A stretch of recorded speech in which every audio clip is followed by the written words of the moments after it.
আবু সাঈদের প্রাণ গেছে ইটের আঘাতে। শেখ হাসিনা যে কত বড় মিথ্যুক সেটা আবারও প্রমাণ করেছেন তিনি নিজেই নিজের বক্তব্যে। তিনি বলছেন, গুলি নয়, বিক্ষোভকারীদের ইটের আঘাতে প্রাণ যায় আবু সাঈদের। অর্থাৎ বাংলাদেশের এত বহু হত্যাকাণ্ডের একেবারে ভিডিও চিত্র পাওয়া যাবে না, কিন্তু যেটা মানুষ লম্বা সময় ধরে দেখলো যে কিভাবে রাবার বুলেট একটার পর একটা বিদ্ধ করলো এবং তারপরে এক পর্যায়ে বেকায়দায় অবস্থানে লাগে, অর্থাৎ বুকের কোনো একটা অংশে, এবং সে পড়ে যায়, মারা যায়। শেখ হাসিনা তার নেতাকর্মীদের উদ্দেশ্যে বলতেছে 8 মিনিটের একটা ভিডিও বার্তায় যে না, মানে ইটের আঘাত তার মাথায় লাগে এবং রাবার বুলেট কোনো ধাতব বুলেট না যে তাকে বিদ্ধ করবে এবং সে মারা যাবে। বিক্ষোভকারীদের ছোড়া পাথর বা ইটের আঘাতে তার মাথায় লেগে আবু সাঈদ মারা যায়। বলেন, এরকম একটা পরিষ্কার চিত্র সারা বিশ্ব দেখলো, দেশের মানুষ দেখলো। এটাকেই যদি সে মিথ্যা বলে, এটাকেই যদি শেখ হাসিনা পাশ কাটানোর চেষ্টা করে, তবে যেসব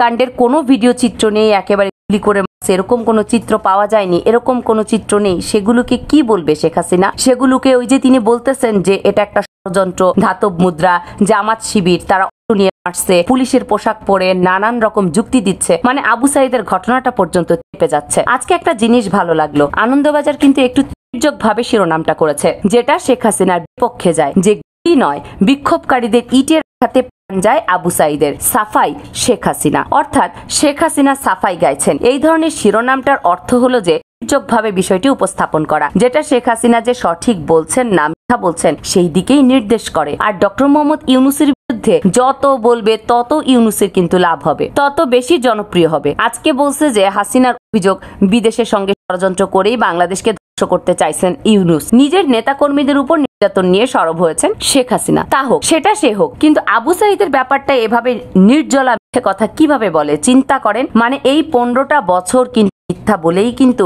শেখ হাসিনা ক্ষমতায়। এই ডামি নির্বাচন, দিনের ভোট, রাতের নির্বাচন হওয়ার আগে বিনা প্রতিদ্বন্দ্বিতায় সবগুলো নির্বাচন, এই 3টা নির্বাচন বিশ্বের বুকে নাকি সেরা নির্বাচন। আর শেষের নির্বাচনটা বলছে যে বাংলাদেশের ইতিহাসে এই ধরনের ভালো সুন্দর নির্বাচন, প্রতিদ্বন্দ্বিতামূলক নির্বাচন হয়নি এর আগে। এই কথা যে বলে, এটা কি আসলে সুস্থ মানুষ আপনারা বলেন? মানে মস্তিষ্ক বিকৃত না হলে এ ধরনের কথা কে বলতে পারে? বাংলাদেশে কোটা আন্দোলনের সময় পুলিশের নলের সামনে বুক চিতিয়ে দাঁড়িয়েছিলেন সেই যুবক। ক্রমেই সেই দেশের গণ আন্দোলনের মুখ হয়ে উঠেছিলেন পুলিশের গুলিতে নিহত আবু সাঈদ। এবার সাবেক প্রধানমন্ত্রী শেখ হাসিনা সেই সাঈদের হত্যা নিয়ে সাফাই দিলেন। তিনি জানালেন তার পুলিশ সাঈদকে করেনি, পাল্টা আঙুল তুললেন বর্তমান অন্তর্বর্তী সরকারের প্রধান উপদেষ্টা ইউনূসের দিকে। তিনি বললেন যে পুরোটাই ছিল ষড়যন্ত্র। বাংলাদেশে বাংলা নববর্ষ পয়লা বৈশাখের আগের দিন রোববার রাতে এক ভিডিও বার্তায় ফের এইভাবে ইউনূসকে নিশানা করলেন হাসিনা।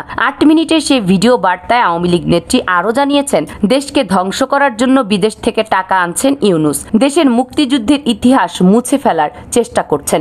এভাবে আগুন নিয়ে খেললে হবে ইউনূসকে। তাকে আত্মকেন্দ্রিক বলেও দাবি করেছেন শেখ হাসিনা। গত আগস্টে গণ অভ্যুত্থানের জেরে ক্ষমতাচ্যুত হন শেখ হাসিনা। বাংলাদেশ থেকে পালিয়ে তিনি ভারতে আছেন। দিন কয়েক আগে একটি ভিডিও বার্তায় জানিয়েছিলেন বাংলাদেশে ফিরবেন বলে আল্লাহ তাকে রেখেছেন। এবার নববর্ষের আগের রাতে দেশের ইতিহাস মুছে ফেলা হচ্ছে বলে অভিযোগ তুলে আবার ইউনূসের দিকে আঙ্গুল তুললেন। বললেন যে বাংলাদেশের স্বাধীনতা আন্দোলনের চিহ্ন মুছে ফেলা হচ্ছে, মুক্তিযুদ্ধের অপমান করা হচ্ছে, মুক্তিযোদ্ধাদের মানুষ যাতে না ভুলে সেজন্য সব জায়গায় মুক্তিযোদ্ধা কমপ্লেক্স করেছিলেন সেগুলো পুড়িয়ে দেওয়া হয়েছে। এর জবাব কি দিতে পারবে ইউনূস? তারপরেই হাসিনার হুঁশিয়ারি, আগুন নিয়ে খেলে আপনিও মরবেন। হাসিনার অভিযোগ বিদেশের সঙ্গে ষড়যন্ত্র করেই বাংলাদেশকে ধ্বংস করতে চাইছেন ইউনূস।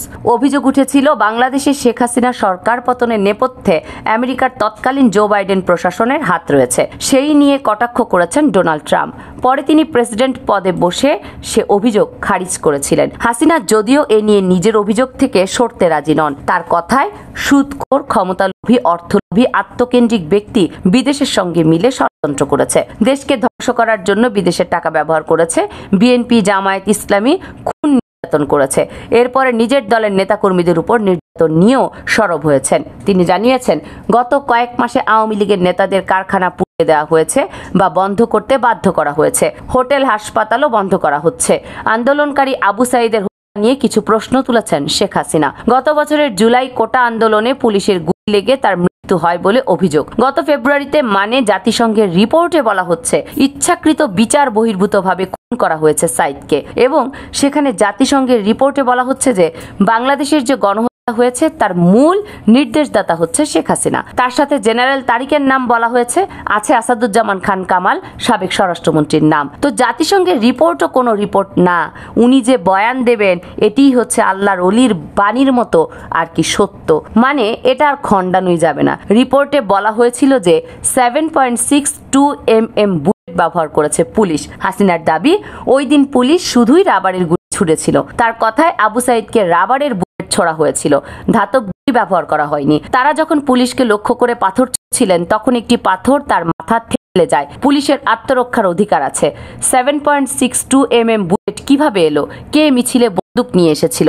হাসিনার দাবি প্রশাসনের এক কর্তা বিষয়টি উদ্ঘাটনের চেষ্টা করতেই ইউনুস তাকে সরিয়ে দেন। তার কথায় ইউনুস এরকম করছেন কারণ তিনি এই খুনের জন্য দায়ী। সাইদের দেহ কবর থেকে তুলে ফরেনসিক পরীক্ষা করানোরও দাবি করেছেন হাসিনা। তিনি আরো বলেন, এই খুনগুলো ছিল ষড়যন্ত্রের অংশ। আমি খুন করিনি, পুলিশ বা আওয়ামী লীগের কর্মীরাও খুন করেনি। পুলিশ নিজেরাই নির্যাতনের শিকার হয়েছিল। সবটাই ছিল নির্ভুল পরিকল্পনা। আহারে, এত পরিকল্পনা আপনার, এই পুলিশ বাহিনী, এত নিরাপত্তা সংস্থা, সব তো আপনার প্রশাসন, শেখ হাসিনার প্রশাসন। তাহলে তারা কোথায় ছিল? গণ অভ্যুত্থান হয়নি বলতে চাচ্ছে শেখ হাসিনা?